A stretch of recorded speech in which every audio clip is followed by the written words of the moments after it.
Now, okay. Welcome to our live session with nature interpreter, Mr. Jesse Henderson. Jesse has worked as a seasonal employee at Wilderness Road State Park for the past year, providing nature and education programs to the public.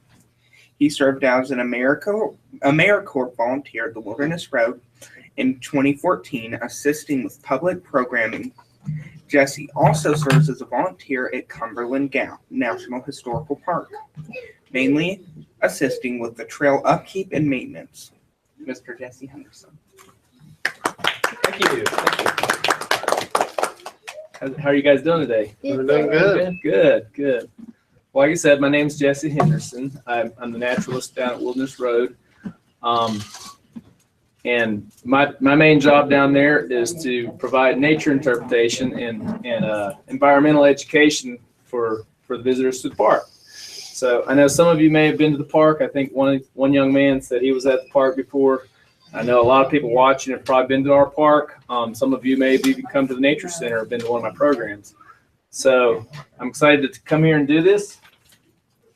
Like you said, I'm going to do a mammal presentation today. And the mammal we're going to talk about today is the largest land mammal in North America. Anybody tell me what that is? Bear. Black bear. Bear? You're close, but this land mammal is actually can get up to 4 times the size of the largest black bear. A grizzly? I don't think grizzly bears are on there. We're going to talk about the American bison today. Oh. American bison. Okay. So the American bison can get, like I said, we're telling you, they can get well over 2,000 pounds. The adult males can. They get really, really big. So they're the largest land mammal in North America. Of course, the bulls would be bigger than the females. And let's see. So we're going to go ahead and I'm going to go ahead and show you the hide. We have a pelt here, a very nice pelt that the National Park has let me borrow. And I'll spread it out here and you guys can see it. It's a pretty good sized pelt, I'm not gonna lie.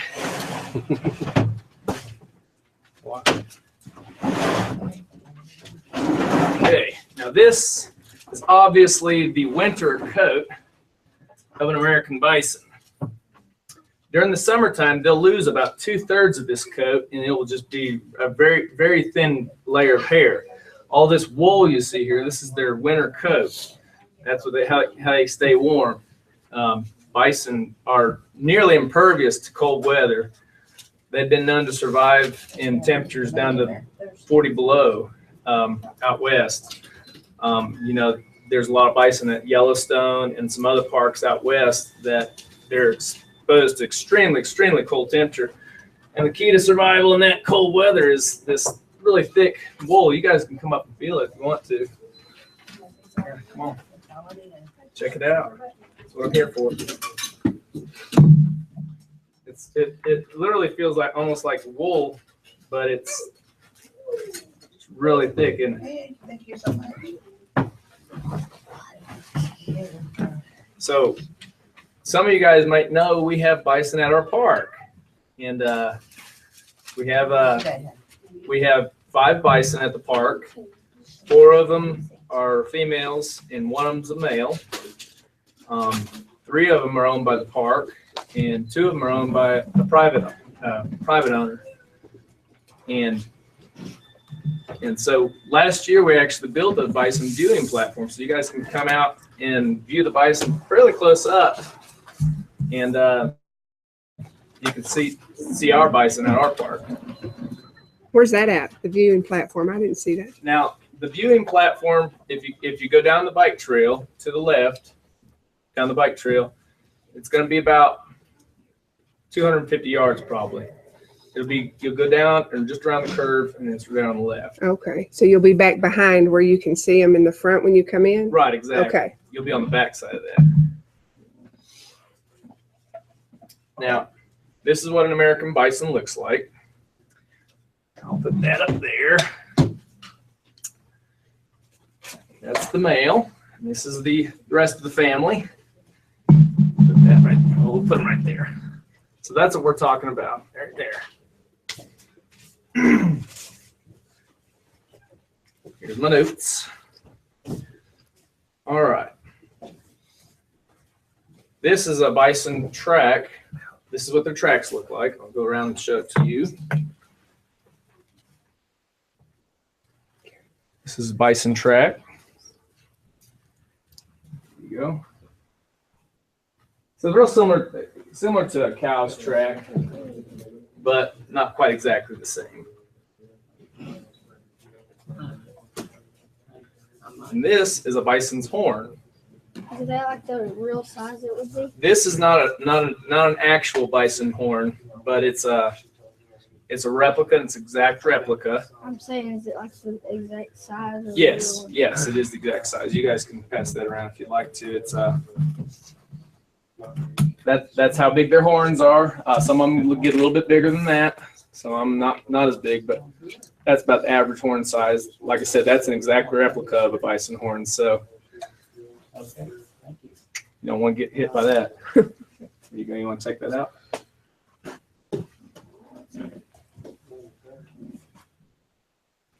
All right. Awesome. We lost our largest bison last year. We called him Big Boy. We lost our largest bison last year. He was getting old and he had to be put down, and we donated him to the veterinary school at LMU. And so they're going to they'll use the entire thing for research purposes and anatomy purposes as well at veterinary school there at LMU. So at some point I'd like to get over there and see that, because they have an entire bison skeleton basically now. So, but that'll be exciting to see that. Can they move your table closer? Oh, so we can get you all help him move it a little bit closer, and they'll get a. Yeah, we can do that. Yeah, and then you can cut. Yeah, that's good. And then they can see it a little bit better, and you won't have to walk up to the camera so much. Yeah. I have one other thing here. It's kind of like a what's in the bag program. All right. What's in this bag? It's a flag. This is a bison skull, and it's not a real skull. So anybody who has a thing about touching bones and all that, this is not an actual skull. This is an exact replica. It's actually a mold made out of plaster. It's kind of heavy, but if you guys want to, you can come up in here and check that out as well.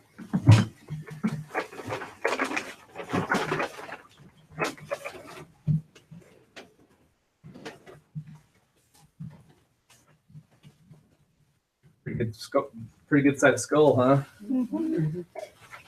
Yeah. Envision that right on there. This one doesn't have the horns attached.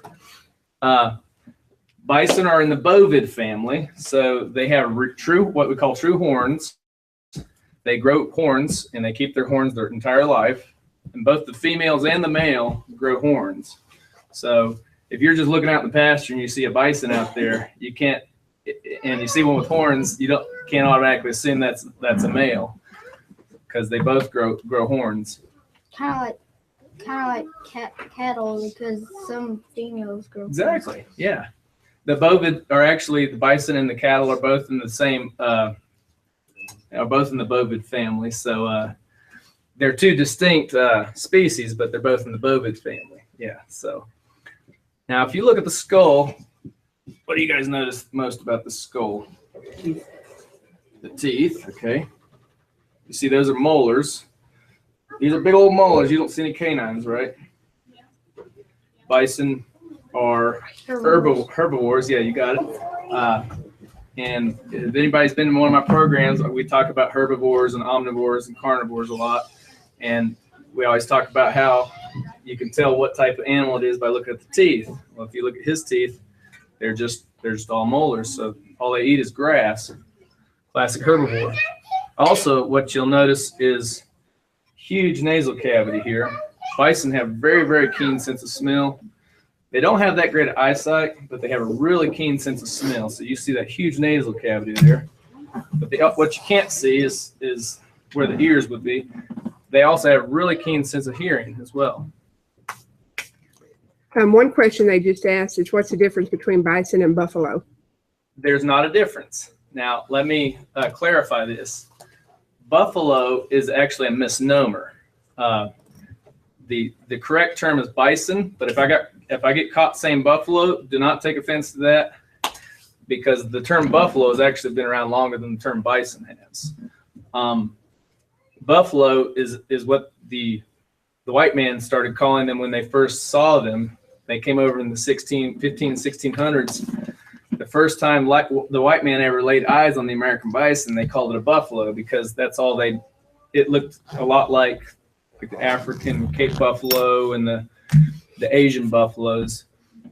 So that's what they called it, and we've always commonly referred to them as buffalo ever since we first came to the New World.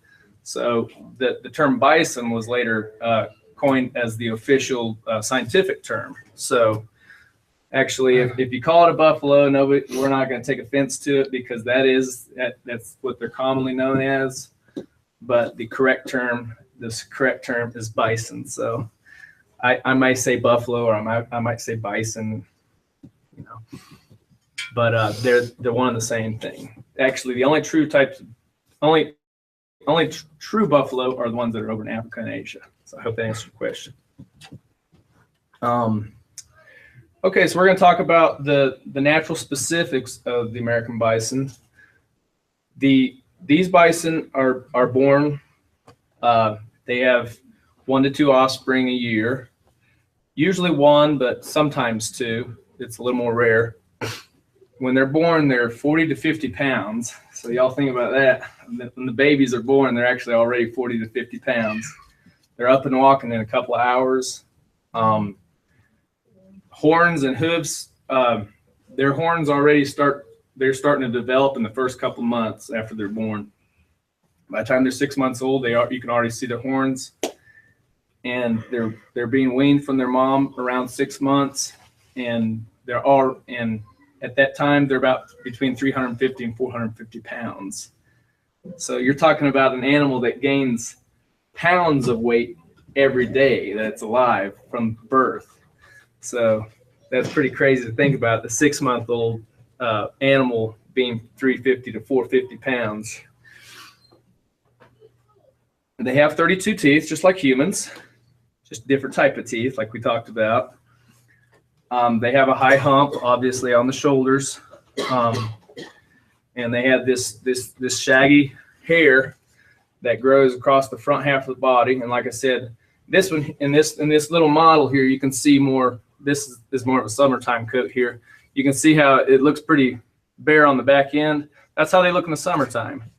Like I was telling you, this is a winter coat, so this you can see the whole coat. But in the summertime, they look pretty bare on the back end of the animal, because they lose a lot of that fur during the hot summer months. They'll lose it in large clumps. You'll just find like clumps on trees and just laying around. But in the summertime, they look pretty bare on the back end of the animal, because they. There you go. Somebody just came in. I had to mute. That's okay. The record horn spread for a bison, it was almost 36 inches, so 35 inches and some change, so almost 3 feet is the record horn spread on an American bison. So if you can imagine that, I mean, I can't even imagine the size of the head. It'd be a lot bigger than this one, but if you can imagine this being 3 feet across, that would be a really, really, really large bison. We don't have any of that size at the park, I can tell you that. Typically in the wild, they'll get up to about 2,000, maybe a little over 2,000 pounds, like I said before, but the record size in captivity is well over 3,000 pounds, so they can get huge in captivity. They are diurnal, so that means they're active during the daytime. They're mostly active early morning and late afternoon. So if you come to the park specifically to look at the bison, especially in the warm summer months, you'll want to come either first thing in the morning or late afternoon, early evening. That's when they're going to be the most active. and feeding and stuff like that. In the summertime, they like to do what we call wallowing. So they'll create this big dust bath about 10 feet across and about a foot deep, and they'll just roll around the dust. And sometimes the males will urinate in the dust and then roll around in it. That sounds great, doesn't it? And what they're doing is they're trying to rid themselves of pests, like biting flies and stuff like that, fleas, different types of pests. They're trying to rid themselves of those. So that's what the dust bath is all about. And that helps encourage the flies to stay off of them.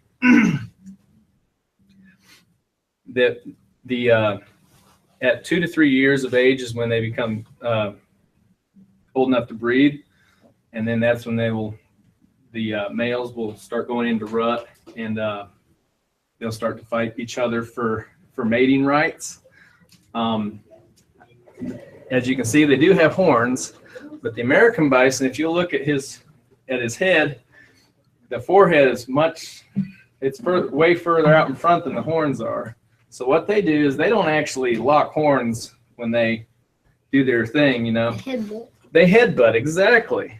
So they'll headbutt, they'll charge and headbutt at each other, and just keep headbutting until one of them just decides to give up. And so that's how they determine who breeds in that for that season. More dominant. Huh? What's that? More dominant. Yes, exactly. That's how they decide who's the more dominant male.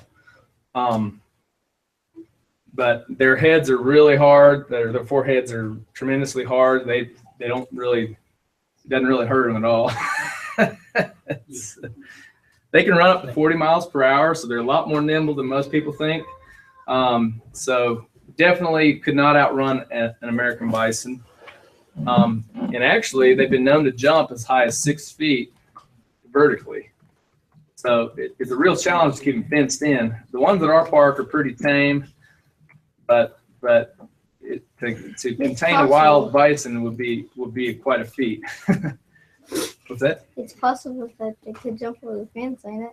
Yeah, I don't even know if our fence may be 6 feet tall. I'm not sure, but they've been, like I said, they've been known to jump that high. They're really, really nimble animals. They can turn on a dime faster than a horse can, believe it or not. For such a huge animal, it's pretty cool. They're good swimmers, real good swimmers. I've seen videos of like herds of bison crossing creeks, and they just swim right on across. Let's see, they've been found at elevations up to 10,000 feet, and so like out in Yellowstone and Montana, South Dakota, places like that, they've been known to be at very high elevations. They're a really, really, really tough animal.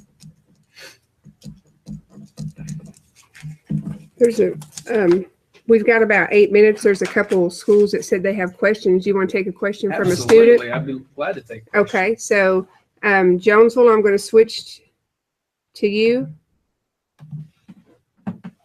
Get them up here, and she'll get them unmuted. Jonesville, they said they had a question. Let's see where they're at. Jones, there they are. My name is Cordelia Dees, and I am wondering how tall can they get up to?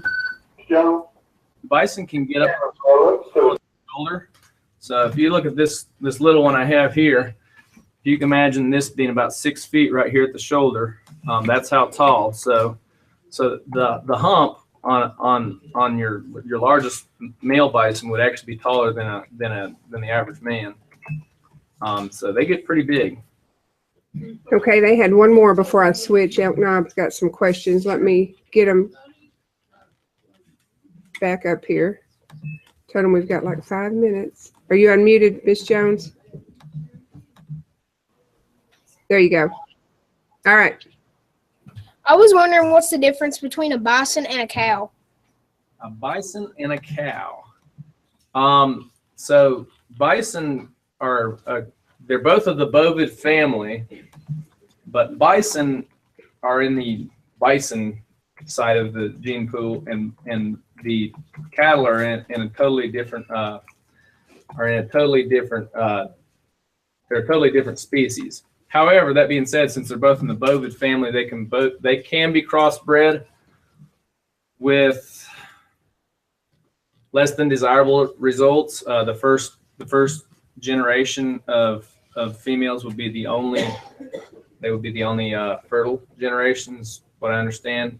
After that, the second generation beyond would actually, they would not be reproductive. So you could crossbreed them, but it would only be for meat purposes, really. That's really not considered an ethical thing to do. I know some people have heard of beefalo and stuff like that. That's not a common practice among farmers. Most people who farm bison understand that the integrity of the bloodline is very, very important. Okay, I'm going to, Elydale has a question. Sure.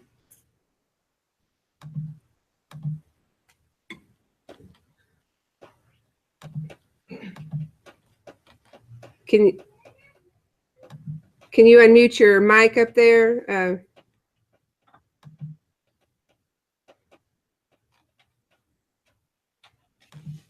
There you go. Okay, just a minute. So, How old does the average American bison get? They actually will get in the wild. They can get up to 25 years old. In captivity, they've been known to get a little bit older, maybe up to 30 years old or so. But in the wild, the average lifespan is about 25 years. So, I hope that answered your question. Okay, Flatwoods has a question. Okay, come on, Tanner. All right, can you hear us? Yes, you're good. Where do bisons live, mainly? Where do they live? Well, we have over 500,000 bison in the world today. Their former range, their initial range was actually all the way from Alaska down to parts of Mexico.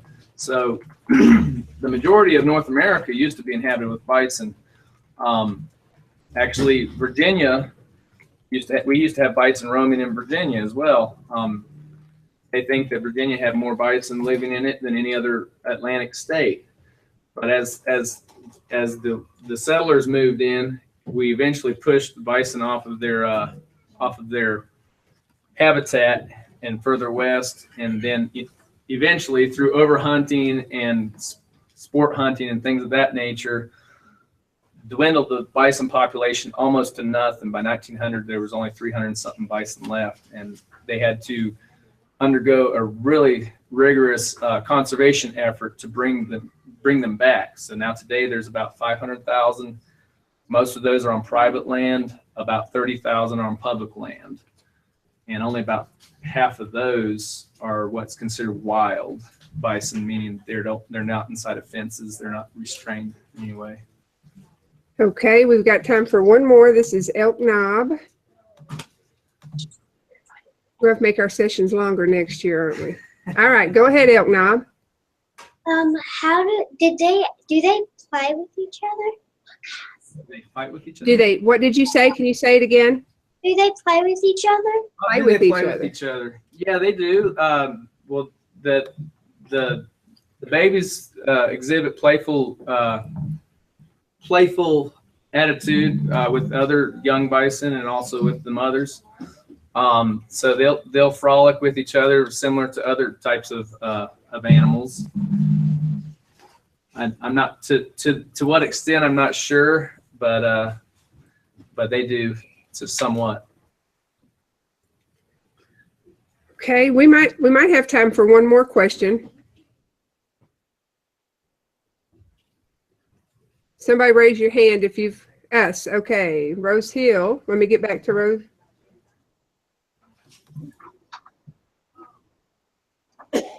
Go ahead, Andrea. Look right here. Look right here. Reach out, sweetie.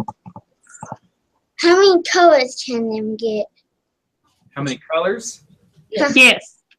How many colors can they be? Oh, well, they can range from a really dark brown to kind of a light tan color.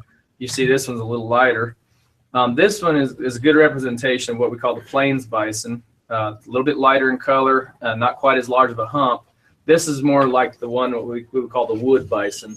The only wood bison that we know of still around are up in Canada, but the plains bison are the ones that were so heavily populated out west when back in the